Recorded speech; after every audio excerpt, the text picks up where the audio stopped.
On voyage beaucoup en autocar au Moyen-Orient. Le système ferroviaire n'est pas aussi développé qu'en Europe. En Turquie, pour les longs trajets en autocar, on te sert même de l'eau de colonne.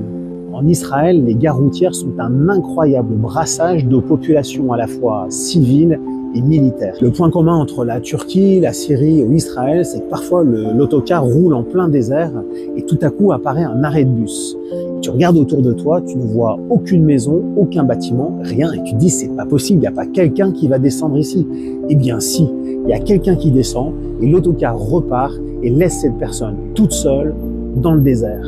Et toi, forcément, tu es étonné, tu te demandes pourquoi est-ce qu'il est descendu ici.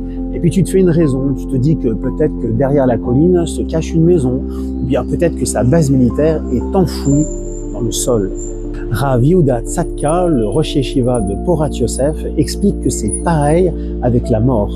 Quand quelqu'un meurt très jeune ou dans la fleur de l'âge, à Dieu ne plaise, la famille, les proches se demandent « mais pourquoi ?» Eh bien, explique-t-il, c'est comme s'il venait de descendre du bus. Même si c'est au début de la ligne, même si c'est au milieu de nulle part, même si on ne comprend pas, eh bien, dans les cieux, il doit forcément y avoir une raison.